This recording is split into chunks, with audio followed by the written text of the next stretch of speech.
All right, hopefully everyone can hear us okay. So we'll go ahead and get started. I know that we're going to have several other people joining us. We all know the routine by now, I think. Over the next 5 to 10 minutes, we'll see a flurry of people coming in, so that's no problem. Hopefully everybody can see our screen okay. Should say Global Sustainability and International Academic Partnerships, a webinar by Bound International with our special guest, Dr. Bob Brecha. So we also want to, take the time to just welcome everyone. We hope everyone is doing well here. It's already March in 2021. I know a lot of us were wanting to say goodbye to 2020. So it's still been a little rough going here in the new year, but things are looking up. A lot of really creative, great things are going on. So this is our first webinar of the year of 2021, so we're very excited. My name is Karen McBride, and I'm president and founder of Bound International. We're an educational services provider that seeks to build a bridge between sustainability offices and professions with international higher education and international academic mobility. So we have a guest here today, and we will get started, but the format will essentially be that my good friend, Bob Brecha, we're going to start chatting, and then after a couple of discussions, we'll certainly open it up for people to ask questions pertaining to what we just talked about or anything else, rather than wait till the end for all the questions. So full disclosure, first of all, this is being recorded, but secondly, that, as I'm having a discussion with Bob, I try to pay attention to the chat room. I don't have a producer that's helping me do that. So I do encourage people, once we open up for questions, that you just unmute yourself and feel free to say, oh, I have a question, and just kind of get in there, and we can have a good chat.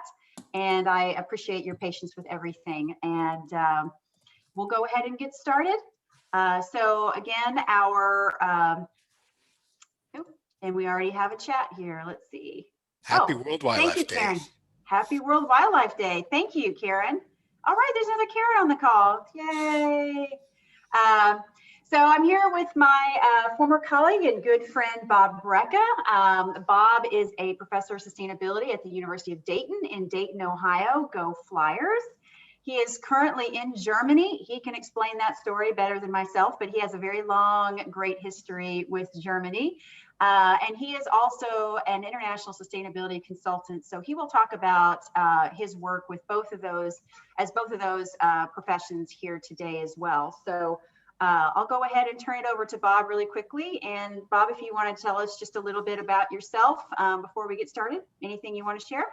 Great. Thanks, Karen. Yeah, it's my pleasure to be here. Thank you for inviting me. As Karen said, I am currently in Berlin, Germany, on leave of absence from the University of Dayton, where I've been since the early 90s. First, I was in the physics department and still have an affiliation there, and things have transformed over time. And starting in the fall, I will become professor of sustainability at the University of Dayton.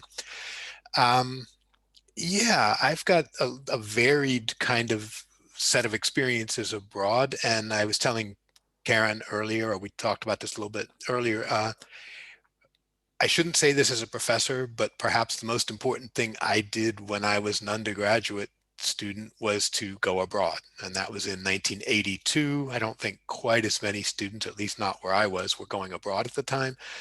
And it was just a truly formative experience for me. I went to Europe and went on one of these 6-week trips and traveled around to a lot of places. And sort of, I think after the first day or two, I said, okay, this is going to be wonderful. And I know I'm going to be coming back.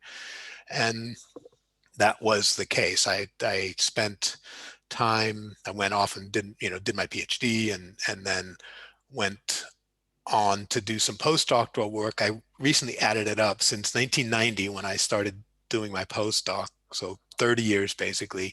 I've spent somewhere between, I guess, 10 to 12 years of that time abroad. So quite a bit of time. And I've spent time in a lot of time in Germany, in Italy, but also in Central America, a little bit in South America. Last year I was in the Caribbean for a while. So it's been a relatively regionally bound set of experiences, but quite a bit.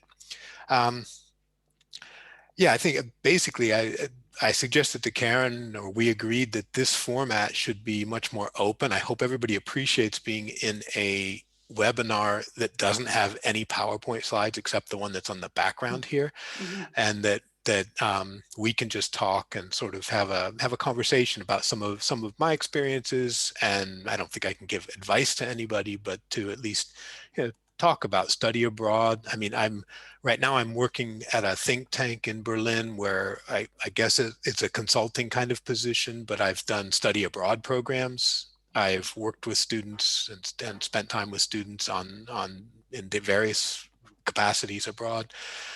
Right now, it's more of an advising capacity on energy systems and how energy systems will be transformed to help meet the Paris Agreement and to avoid climate change, and primarily working with least developed countries and small island developing states. So it's, yeah, for me, it's been a transformation over time, going from a physics professor working in a lab to working on renewable energy, climate change, sustainability, and doing so with and sort of an international focus. And yeah, that's enough about me and my background, I think. And I think Karen and I can just start sort of chatting.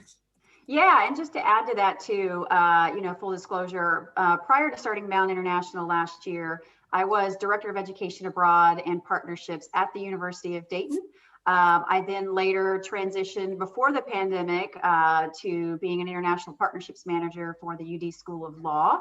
So when I was the Director of Education Abroad at UD, that's when I got to work with Bob. We got to work together on a number of different initiatives. We had our Faculty Global Seminar, where we professionally develop faculty to expand their curriculum and research interests in certain parts of the world. And I believe, Bob, you were on one of the 3 cohorts that went down to Latin America. And then that later turned into a summer faculty-led program with a health sciences professor, Diana Cui Castellanos, to Peru to look at nutrition. And I can't remember everything that you guys did, but it was kind of a combination of sustainability and nutrition and native and indigenous viewpoints and activities. So this is also how I know Bob. So we'll talk a little bit today, not only about his career and his teaching, but also his experiences in study abroad, because he has all of them. So I guess we'll start, Bob, with first of all, maybe just give a quick reference of some of the courses you have taught at UD, because you do have a physics background, but what have been some of those courses you've actually taught students? So if we're to imagine you in your faculty role, what are you teaching our next generation? Yeah, okay, that's actually interesting because I've taught a lot of different classes, everything from sort of the standard physics curriculum to a class on the physics of light and color for art students. I helped create our sustainability program and developed several courses for that. So I've taught classes on sustainability and, I mean, basic sustainability, but also things like a course on cities and energy where I taught with a history professor and a literature professor. And so the 3 of us were teaching and the students were reading books, learning about the history of cities and learning about the technology of sustainability and energy systems in cities. I taught a class with a photographer twice on sustainability, and where we developed projects where the students did photojournalism with local food growers and did interviews with them.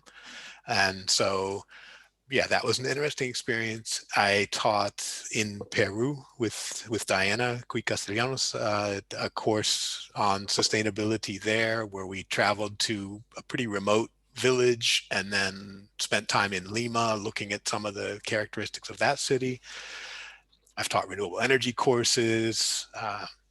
I've basically taken my career at UD and had fun with it for the most part. I kind of did what I wanted to have done, what I've wanted to do, and develop courses, and had a lot of support to be able to do that, which is important as well. Yeah, I can second that. UD has one of the only graduate renewable and clean energy programs in the country.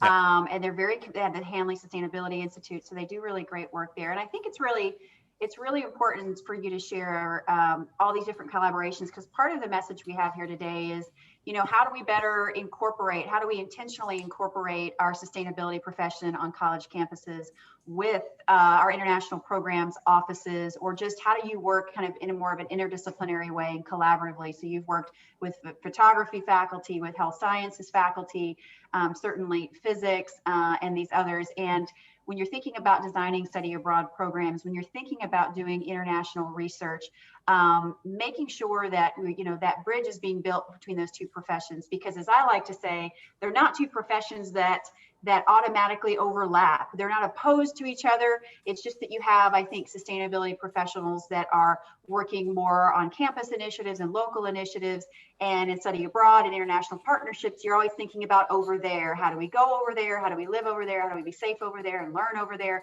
And so you're just not naturally occupying the same spaces. So someone like yourself has been in those rare spaces where there has been collaboration and overlap, and really putting the two perspectives, academic perspectives and professional ones together. So I think that that's great.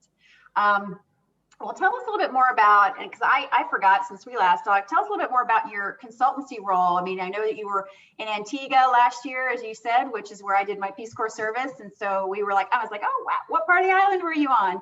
And you were doing some consulting there. So why don't you share a little bit about what you do as a consultant and what it entails and so forth.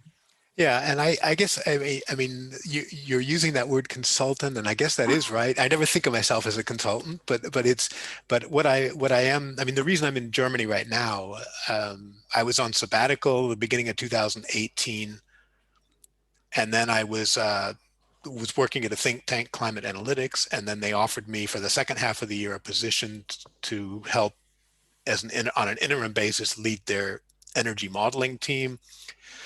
And then I received, or applied for, and then received a Marie Curie fellowship from the European Union. So that is a 2-year fellowship that started the middle of 2019.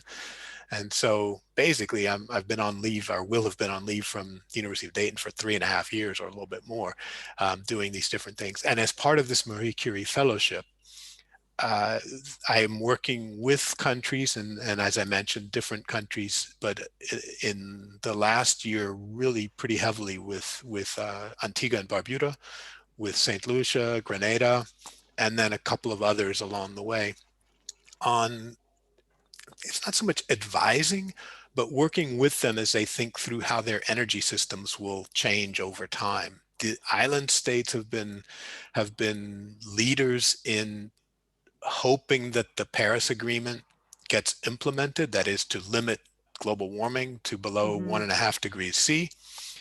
And one of the reasons is because for them it's existential. If the temperatures rise, then sea levels rise and they have big trouble. So that's one piece of it. The other piece of it, though, is that most of these islands are very heavily dependent on diesel fuel imports to generate electricity. Not only gasoline imports and diesel imports for transportation, but they generate their electricity using imported oil. And very quickly you think to yourself, wait a second, these are Caribbean islands that have sun almost every day of the year, and they don't have to worry about winter energy storage or big seasonal changes. They have wind resources. So the question is, how do you make that transformation? How do they, not everybody, but many people on those islands know that the transformation should be made and can be made? But what our job is, my job, it's actually funded by the German government in an indirect way, is to help them and work with their professionals in thinking through some of these issues, and putting together models and doing capacity building in the region on energy systems. I've also worked with a couple of other countries, one in West Africa, and doing something similar, working really with partnerships. And maybe that's one we can come back to later when we talk about the pandemic and what we learned through that, and how it's possible to do some of this consulting work, some of this work remotely rather than going abroad, and then how that sort of tension plays out. Because I think for me, that's been a fascinating thing to think about, is how we want to travel. We want to get to know other cultures. We need to get to know how other people live and what it's like to be there in a country. We can't just sit at our desks here and be an advisor. At the same time, how do we, in a sustainability is important, but flying is a really major source of greenhouse gas emissions, especially for what I think 80% of flying emissions are from 10% of the world's population or less, much less, in fact. There's a constant tension there. How do you do sustainability and be traveling all over the world? That's really tough. It's something that I fight with a lot. So yeah, the basic point is though that I've been working with a couple different countries and partners and getting to know people in these countries and working with them and as they sort through some of their own challenges.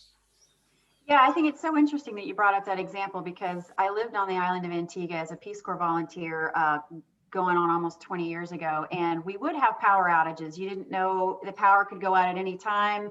It could be off for 10 minutes. It could be off for 4 hours.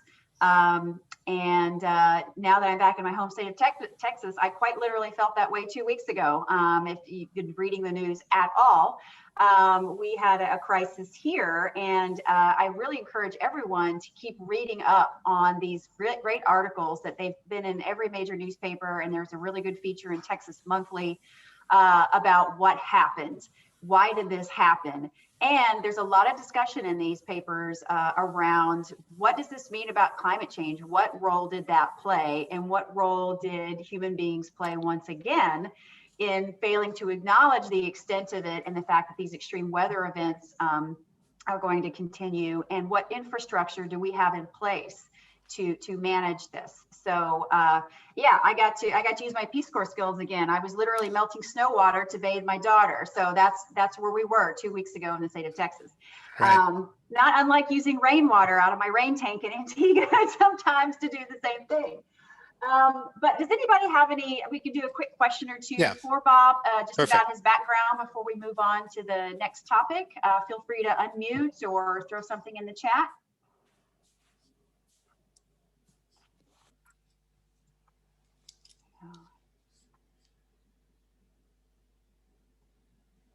All right. I don't think he has time to really consult on a project you have, but but he's got yeah, he's got a lot of skills there. So yeah, so we'll go ahead and move on. It's okay. We like to kind of me. Oh yeah, go ahead. I apologize from the bottom of my heart that I have apparently not had my mute on since I joined. So I'm sorry about background noise, but We didn't hear anything. Yeah. Nope, not a thing. Good. I do have a question, Bob. I mean, this may not be totally directly related to sustainability, but you can relate it if you want to. You mentioned how the most important part of your college experience was your travel abroad. And I just like to hear more about what you think about that. I mean, I totally agree, but sometimes it's hard to put into words succinctly to people who don't understand it, and to my students, the importance and the impact that it can bring to them. Yeah, that's a really good question, because I do think about it myself once in a while, that it was, for one thing, again, I think 40 years ago it was a little more exotic to go abroad for 6 weeks. I didn't do a study abroad, but I just, again, went on one of these trips.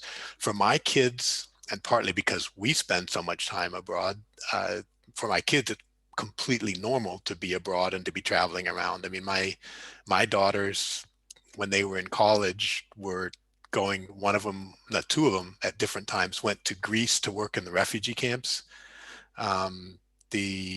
One of them went to New Zealand. They just travel, and it's not a big deal. They just know how to travel. They value that experience. But for me, it was new, and it was really, well, I'm going to have to agree with you, Karen, to some extent. It's hard to put into words exactly why it's so important. I mean, for me, it was just eye-opening. I came from a small town in Ohio.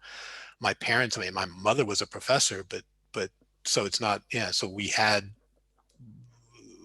whatever, some kind of cultural exposure. But for me, I had never really been to a museum or been in a concert before, gone to a concert before, classical music concert. And these things opened up for me. I could have done them at home too, but just the whole combination of being abroad and going to the museums, traveling to different countries, looking at different, hearing different languages. By that time I spoke a little bit of French, but not well, and I still don't at all.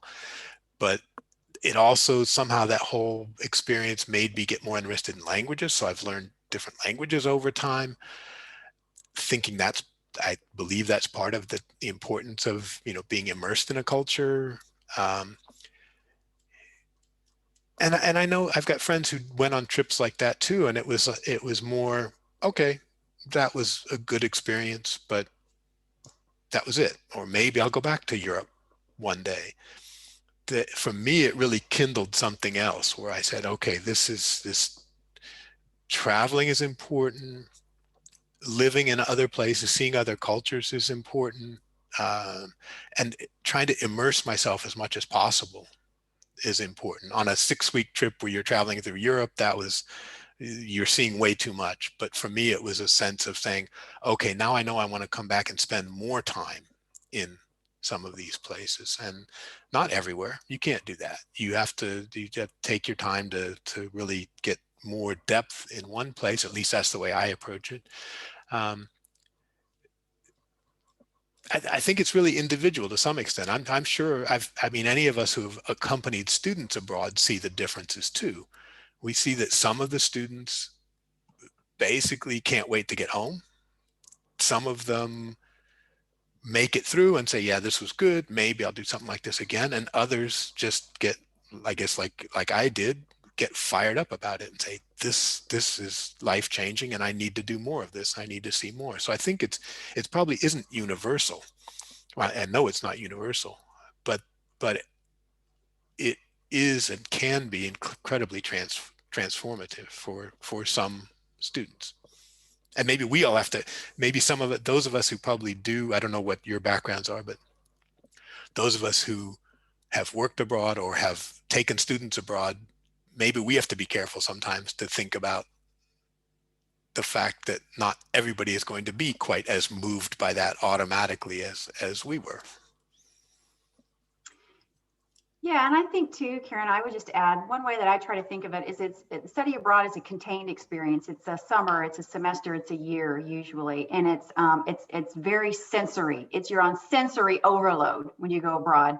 Your dreams are being realized, but then your fears are really being tapped into, because you're like, I don't even know how to catch a bus. Where I grew up, we don't have buses. You have to have a car or you don't go anywhere. I don't speak the language. How am I going to buy groceries?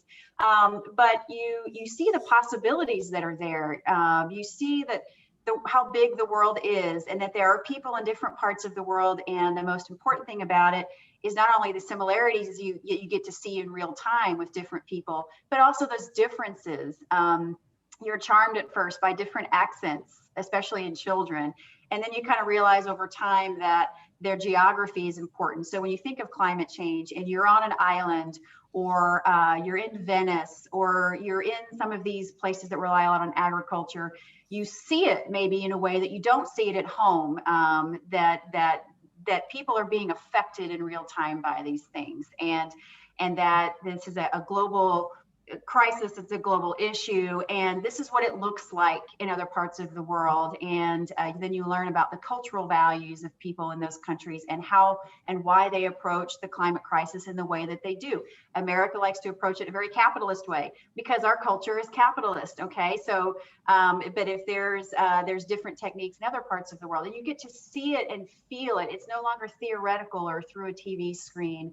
And so that's one way I look at it. It's very much sensory overload in a very short amount of time. So it's just very intense. And so the more that we can afford students those opportunities, or at least connect them with their peers abroad through technology, the more transformative it will be for them too. So I want to ask you, Bob, after that really good question by Karen and your response. So we don't have all day, and I'm sure either of us can answer this, but in a nutshell, how do you describe to our study abroad and international programs colleagues here today, the climate crisis. So you're on campus at UD, you've got your sustainability hat on, you're in a meeting with Amy Anderson or Kelly Brennan Trail or somebody in study abroad, and you say, look, we gotta kind of talk about this here.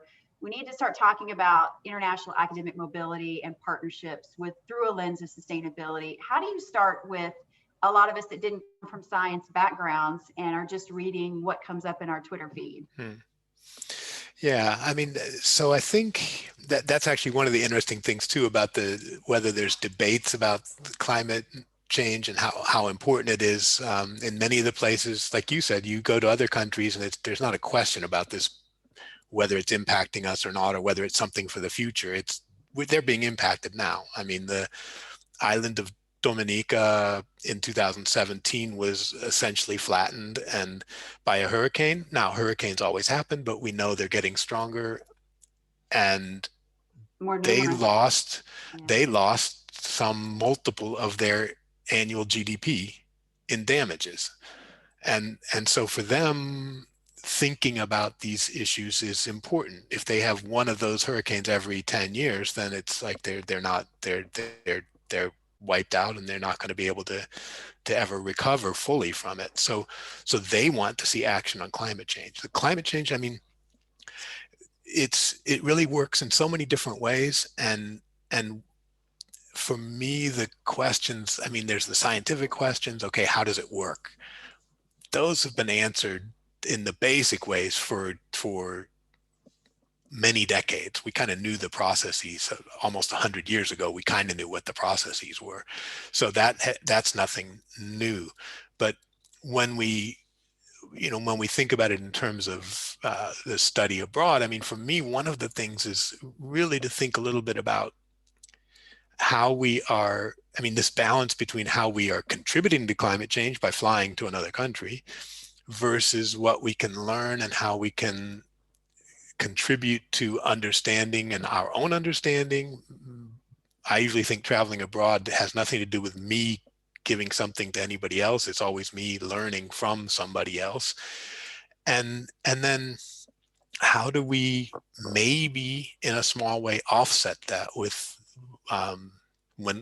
the CO2 emissions from flying and traveling? Can we offset that by some of the standard sorts of programs that Transfer and others that try to do things to mitigate the impacts of our own CO2 emissions? I mean, that's something it's small. I never like that as, it's not a solution, but it is a small step that we can make, at least in terms of being concrete and saying, okay, if I've flown, then I know how much CO2 that results in, and can I at least try to contribute to a project that is going to truly offset those CO2 emissions? And that's one of the things that we should talk about. The other one, Karen, we talked about this when we were talking about some of these study abroad programs several years ago, and that was, can we do study abroad programs that link as well to actions locally, to not just saying, okay, I'm going to write a check or transfer a little bit of money somewhere, but can we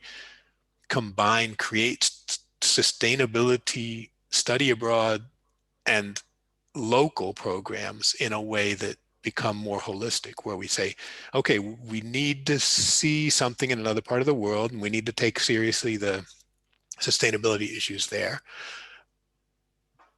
But can we then bring some of that knowledge back and use some of our own knowledge locally and contribute in a concrete way with our students, maybe the same students, in a much more regional or local project that does something about climate change?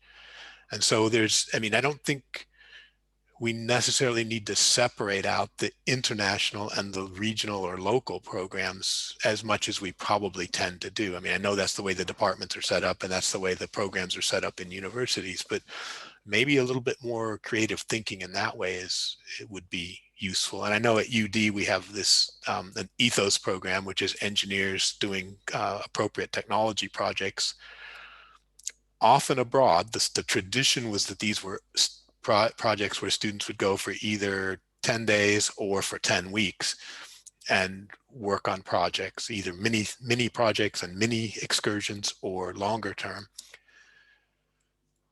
But increasingly, the Ethos program is also seeing that local and regional projects are important too, and that their students should have these choices between doing both or combining somehow the projects. That's something I think I'd like to work on a little bit with the current director of the Ethos program when I get back to UD.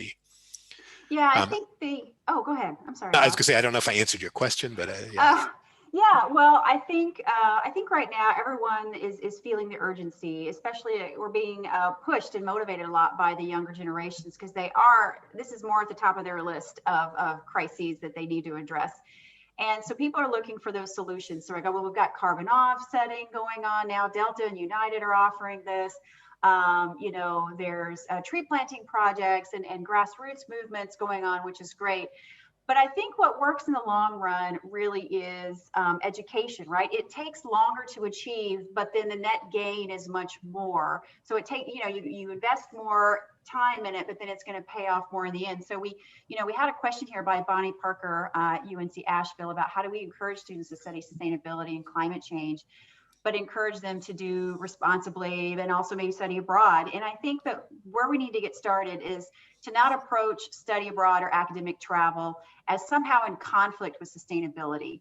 And I think the way that you do that is, first of all, you dig down into your roots as a study abroad professional and you remind students very clearly and very heavily, and utilize student alumni if you need to, all of the value that you get out of studying abroad, or whether that's international students in the United States, the value of being able to study in another country, to learn another culture, to paradigm shift. Maybe you're learning another language, or maybe you're not, but you're gaining such critical skills and developing critical relationships and partnerships that are going to make your generation stronger, that's going to make your professional development stronger. So keep that in mind. That's why study abroad is worth it.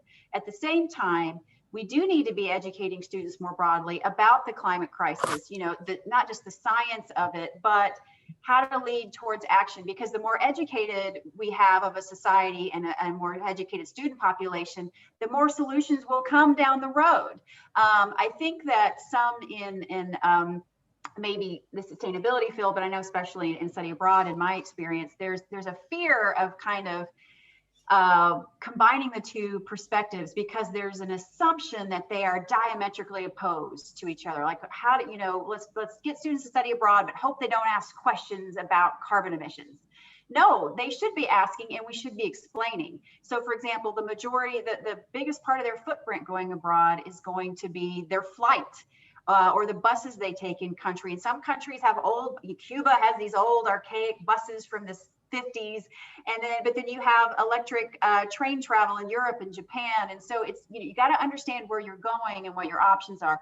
What are carbon emissions? What's it doing to our planet exactly? Why is this a problem? What can we do about it? What can I learn abroad that's going to help me appreciate our environment better and appreciate cultural nuance to our solutions? So how do we really merge these things together? I really advocate for those conversations to take place together. And this, I think, is a great opportunity to work with your partners abroad, your university partners abroad, or all of your faculty and staff on campus, the sustainability offices and study abroad offices, and coming together and saying, we need to create a plan. How are we going to talk about this? How are we going to educate? What's our communication plan? Are we going to go on a campaign, do a campaign across campus to raise awareness? How do we involve students? These conversations should happen very comfortably at the same time. There are these two topics within the same conversation. So, and I think that's, I think that for me, that is interesting, because this question that Bonnie posed is, how do you do this study abroad and think about the carbon footprint while studying abroad? Although I do have to say that like you said, Karen, the flight is such a big part of that. If you're flying to Europe, then that is by far, no matter what else you do, that is by far the biggest part of your carbon footprint. But for me, because I'm careful the way I live and generate energy in the US, but also when I'm here in Berlin, I calculated that my carbon footprint, something like 90% of it is, or 80 to 90% of it is the flight to Europe. If I fly once a year because of my work here, fly to Europe and back and my wife comes with me. For our household, that's 90% of our carbon footprint for the year, because we've reduced a lot of other stuff as much as we can. And so this is really, I mean, yeah, the conversations are important, and to keep things in relation is important. But one of the things that, and you said it before, Karen, that this intense experience is so important. And I don't have any doubt that our students could learn about sustainable practices at home in a lot of ways. They could find out ways to go to examples all over the US and see sort of the best practices of sustainability. But somehow as well, if they're going to do the global experience, if they're going to have the study abroad experience, and they are already in this intense situation of learning a lot of stuff, that's also part of what they'd be doing there. If we set up the program so that they actually see examples. I know a few years ago we had a program in Europe that I wasn't part of, but some of our other faculty were, where they, you're visiting power plants, you're doing stuff that you just simply wouldn't normally do in the US. And it's all part of this intense experience to see what's going on. What are some of the best examples you can find in another country of sustainable energy or of sustainable agriculture and things like that. And it's I don't want to put it exactly like this, but it's almost like the study abroad is an excuse to get the students into this intensive sustainability experience as well. Yeah, and that we did not get to the climate crisis within 10 years doing one thing. It took us, we started becoming serial offenders with industrialization. So it really started heavily 150 years ago. And then it's really rapidly accelerated only in the past 30 years. So when you're thinking about what can I do to make a difference? Well, yes, you need to study abroad. First of all, because of all of those critical skills and opportunities that you're still going to have. But you could also learn about climate change abroad. But there are things you can do in your regular life or when you're on the ground that help mitigate some of that. So how are you living in the US? There are some study abroad destinations where the way those societies are structured abroad, your consumption is much lower, and you're actually helping the environment maybe by going to Costa Rica for 6 months versus staying in the US. And how do our sustainability offices and our professors who have backgrounds, who are on campuses, backgrounds in these areas, help articulate that for us and for our students as well? At UD, we had a geology professor that every 18 months he takes students to New Zealand because they basically study and hike up a glacier. They're looking at these glaciers in real time. They're taking core samples. It's hard to do that when you're in Dayton, Ohio, or San Antonio, Texas. A glacier is kind of this nebulous thing you see in pictures or on TV, but when you're there, it really shines through. Or you're doing a program abroad where you're meeting indigenous populations or local activists who are talking about environmental justice. And what does that mean? And what does it look like here? What are the solutions we have? What is the circumstance here locally? What are we trying to address that might be similar or very different from what you're facing in Atlanta, Georgia, or Los Angeles? This is, you're right, these sustainability themed programs are even better because they are so impactful for students. They're developing all these critical skills and they're getting to kind of engage in applied learning. So how do we create more programs like that? And there are some other, things to do. I know that Earth Deeds is out there. They do carbon onsetting, which is a really interesting way of calculating the carbon impact you're having on a study abroad program and how do you pay it forward to a local community. But this did not happen overnight and by offending one way or the other. So our solutions have to be varied and they have to be consistent. So don't feel bad flying to France or to Chile or to South Africa for an academic experience, but be thinking about how you live when you're there and be thinking about your lifestyle after that. That's a big part of it. We're not going to get away from the combustible engine model of travel anytime soon. We're seeing some interesting things about electric jets and all that but we're not there yet. And even sailing, if you thought, oh, I'm going to take a boat, maybe that'll be better. Well, actually, I think taking a boat is worse. I don't think our ships that cross the oceans these days I think they're worse than air travel for carbon emissions. So, but you can't shut down these opportunities. We had another question come in. I think this is also, how do you recommend the Yeah, conversations and actions around sustainability and the climate crisis? I'll let you take that one first, Bob. this is actually a really interesting question because, and it's something that I've been actually dealing with now in some of the work I've been doing, in particular in the Caribbean. But there are, well, let me see, how do I start with this? There's the Sustainable Development Goals, the 17 Sustainable Development Goals, one of which basically has to do with climate change, and it ties into the Paris Agreement and protecting against climate change and mitigating against climate change.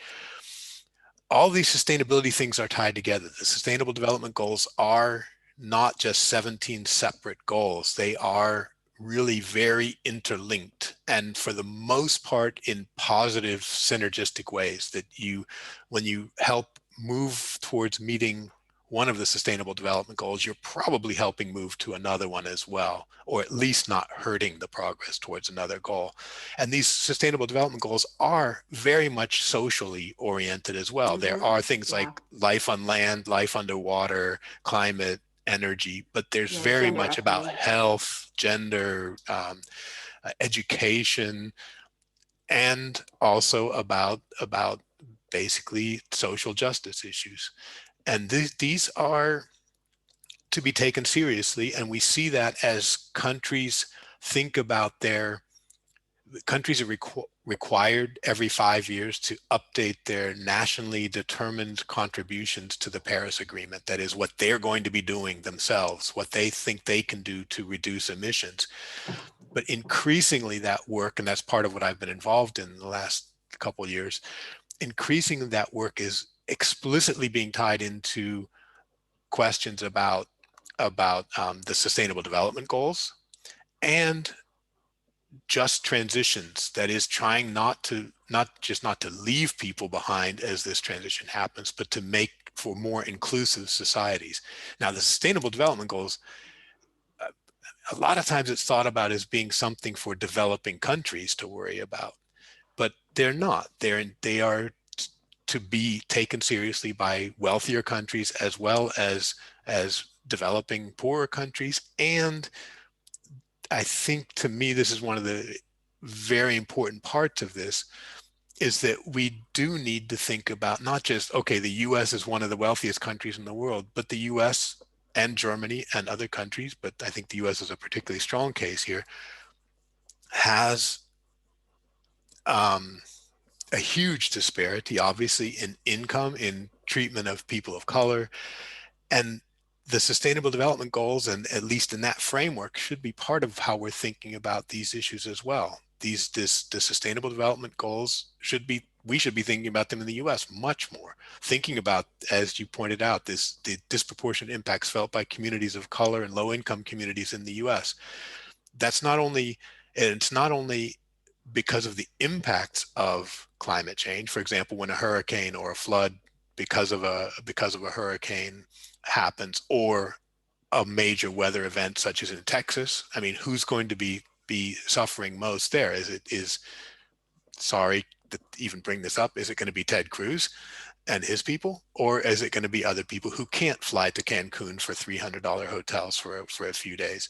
I mean, that's an extreme example, and it's hard to believe a politician could even do something like that. But anyway, it just points out in a really stark way the difference between what some people can do to adapt to climate change and others will never be able to do. So this all has to be part of this sustainability conversation. It's not just an international conversation. It's a national conversation as well. And I think it's to me the framework, and University of Dayton has really taken on this idea of starting to use the Sustainable Development Goals and the Agenda 2030 as a framework for much of what goes on at the university. And they've supported sustainability conversations, but also we have a Human Rights Center and a Human Rights Program and a sustainability program, and these two work together very closely. And then we also have this Ethos program in the School of Engineering, which sends students abroad to work mostly in developing countries, as I said, but not only, also to communities, disadvantaged communities within the US. And that's been going on for years now. So I see this as being one of the ways we at a university can contribute to this, where we see that this isn't just, there's not just a School of Engineering and a sustainability program and a human rights program. There are human rights programs that interact very closely with the sustainability program. For a while, we sat in the same set of offices and were distributed amongst each other in offices next to each other, and that's the way it should go forward as well. That is, to me, this holistic education that's needed. And it's, again, it's not only study abroad in that case, but it's this picture of education, not indoctrination, as some would say. It's really looking around. What are the challenges that society faces in so many ways? How do we at universities help address them? And along the way, how do we look abroad as well to see what kind of models there are, perhaps not the way to do things, perhaps how to do things, how to learn from other countries, how to learn in some ways as well, not just certainly not just from countries that are wealthy and doing a lot of things, but how do we learn how people do live well with even far less than many of us tend to have in the US? How do we think about simpler lives as well without over romanticizing that? So I think there's I mean, your question there is, sorry, it's the name scrolled off the. Bonnie, I believe. Oh, Yeah, no. Bonnie. Or no, this one is. No, it's not. Ine Williams, yeah. Ine or Ine? I'm sorry, yeah, scrolled off. Sorry if I'm pronouncing your name wrong, but in any case, yeah. So this gets at really a whole lot of things at once. But just to stop here, I think the Sustainable Development Goals, with all of their ramifications, both internationally and domestically in the US, is part of how we can think about this. And the climate piece is just one part of that. Yeah, and I think consumption is also one of the Sustainable Development Goals as well, because that drives our need for Amazon to deliver every other day, and our need for long hot showers, and our need to get in our pickup trucks, like, or at least where I live, and go wherever we want to go. But I think this is really underscoring, when we talk about international academic partnerships, we've really, without explicitly saying it, talked about so many. So first of all, there's the sustainability office on campus that has that technical expertise. A lot of times that training and scientific background and certifications, they understand the inner mechanisms of being efficient and lowering consumption. So they have that lens. And then you have your faculty across campus who have research interests and skills and subject matter expertise in so many different ways. That why can't you have a photography professor and a sustainability professor cook up a project or a new course or a study abroad program? Really dig into that expertise that already lives on campuses. There's a reason that college campuses are easily very innovative here, especially in the past 20 or 30 years, because we have so much knowledge capital on one place. Even if we're on Zoom now, we're still one community, and there's so much knowledge capital to be had. And then you've got, especially with regards to environmental justice, you've got, the NAACP has an environmental justice program. You've got a lot of community organizations doing really great work. They're doing what you call the yeoman's work. They are pounding the pavement daily in advocacy and community building and community gathering. And they need partnerships as well. And then our partners who are abroad, our exchange partners, universities and colleges, our study abroad provider, partners who are abroad, maybe recruiting agencies, they have knowledge capital as well. And they might have expertise in more regional local affairs, which is golden for those of us that don't have that perspective. How do we get them to share, and then we share back? And we do exchange programs, but maybe we need to kind of sit down with these folks that we have gotten to know and that we trust, and say, you know what? How can we work together on this now in relation to our exchange program, or maybe outside of it? How do we deepen our partnership and take on a new initiative? Because your university has these resources and we have these, and we've got energy around this. And what can we think of? What can we create? And how do we leverage those relationships that we already have? What knowledge can be transferred and shared? Are there grants that you can apply for jointly to create a new project? Erasmus, there's the Erasmus exchange program in Europe, but there's also the Erasmus Plus. Europe puts a lot of money towards these grants for international collaboration, and they have added a heightened sense of wanting those sustainability themed projects as well. And a lot of governments all over the world are doing that. So how do we find out about those? How do we get on board with that? and start with the partners you already have. You don't need to be at a large university that has 50 articulation agreements to get started. You could be at a small college and have 2 or 3 partners abroad that you've gotten to know pretty well. Start there. And who on campus are the gatekeepers to all of this knowledge. And then don't forget that students are going to be your best worker bees, so to speak. They care about this. They're ripe for learning more about this. They're almost begging for direction on this because they already care. They just want that instruction and leadership. And then they themselves have shown a lot of leadership as well. So when we think about partnerships, these are some of the examples that I can share. And I don't know if anybody else attending has questions or comments about that as well, or anything in relation to what Bob had to say. But yeah, I mean, I don't know if Bob, you want to follow up on that, but I think the SDGs is also a very tangible framework that is gathering more and more speed. And I think that it should for campuses as a guideline. And I think maybe the only thing I would say is that I mean, again, the comment that Ina made is about this holistic thinking. I mean, I like to think that I've learned that over time. I was trained very narrowly as a physicist in one specific area, and for whatever reason, broke out of that somewhat. But I think that that's something that we are slowly learning at universities, is that these interdisciplinary programs are valuable, that we need to break out of the silos. Students, in my experience, once we started our sustainability program, where we said sustainability for us is definitely not a science thing. I happen to be a physicist who started the program, obviously with help from a lot of colleagues. And there was, just because of who I was and where the program was housed in the College of Arts and Sciences, there was this sense of it being a sciencey thing. But from the very beginning, like I said, we started it. We offered a class as a core class in sustainability on cities and energy, taught by a literature professor and a history professor and an engineer or scientist.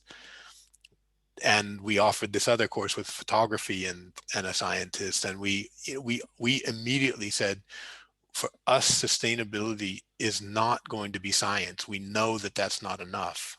We know that we have to incorporate the humanities and the arts and engineering and business and all these other areas into this in a really deep way. We can't just say they're technical solutions to these challenges of sustainability. And the study abroad part of that was something we wanted to try to incorporate along the way. And again, thinking at the whole same time, how do we do this? How do we make this a responsible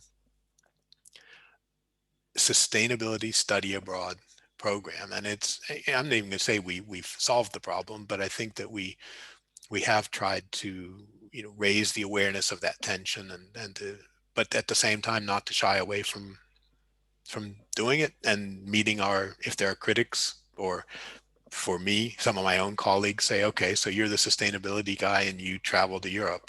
What's that all about? I stay home in the summer, and therefore a colleague might say, I stay home in the summer and my carbon footprint is much lower than yours, and you're the sustainability guy. And I say, okay, this is an issue. This is a problem. That we have to keep struggling with. Yeah, and one thing I would say is to not feel guilted out of doing it. You might be thinking, well, I don't want to be the person that somehow railroads our study abroad program because I attempted to have a conversation about doing so sustainably, knowing it'll take some time and building an education program. Or I don't want to be the sustainability officer that is rubber stamping travel programs, and then all of a sudden I'm that guy and the optics look bad. We'll shape the optics, recreate them, come at it full force, jointly. What's your communication plan? What's your strategy? And saying, this is how we're going to work together. This is important. These are the steps we're going to take. And like anything, you learn over time. If you get started now, 10 years from now, you'll probably be doing even better. And you'll look back and say, well, when we got started, this is where we were at. Fair enough. But here's where we got to. Here's how we transitioned. We have time for maybe 1 or 2 other questions. It looks There's like one question in the chat. Let's see. Okay. From Courtney Roth. Okay. We provide short-term education for to great hands. And and programs probably with science, STEM, and engineering, but the key is getting students from other majors to see where they fit in sustainable development. Yeah, good. Yeah, okay, so that's a good point, and you're just confirming that. Interestingly enough, I think it depends a little bit on the program. I've been at conferences with other sustainability faculty who were shocked that our program was originally heavily seen as science and engineering, because for them, depending on who formed the program in the first place, it might be seen as being a sociology kind of program, or usually not humanities, I have to admit. But I think that the key to me has been really getting these students mixed into the sustainability classes first. And that's what we see. We have students from all across the university, all across majors in the sustainability courses on campus. And then it becomes natural for them to think about doing something study abroad as a group of students who are not just engineering students. And depending on how your program is set up, our ethos program was always set up for engineering students, this technical and humanitarian sustainability program that we have, because of some historical funding reasons and other things. But then we started to open it up in different ways to students who were interested, who heard about ethos, I don't know, a psychology major or a dietetics major who heard about ethos and said, well, why can only engineering students do that? Why can't I go on that program? And at first there's a little bit of territorialism where the engineering said, well, we're engineers and so we can only do this program. But then you start to just say, okay, let's figure out how to get these other students to be part of this program. What about a business student then being part of this engineering program and bringing a different perspective to it? That's right. I think, and then of course, I mean, for me, it's the views of the humanities students are always going to be somewhat different, but equally important as any other student's views in coming to these programs. So I think that and an arts student, I mean, how valuable is that when you have a fine arts student coming along on these trips and thinking about how to incorporate this? Yeah, so it's not only bringing a different perspective, but you're spreading the education. So not everybody's going to go into a science career, right? But we want them to live sustainably and live responsibly in their for the rest of their lives, and how they pass that on to their children and so forth. And we can't all lay it on the shoulders of scientists to fix the problem, because we all contributed to it, and we still do every day.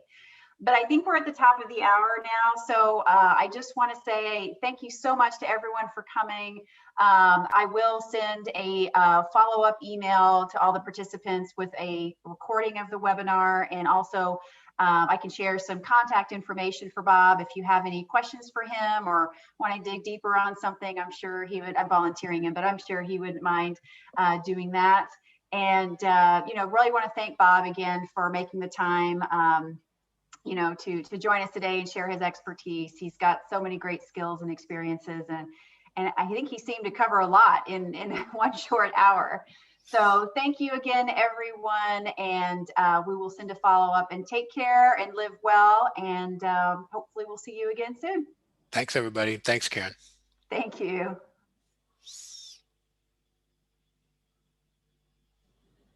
Viel Spaß in Berlin, Bob.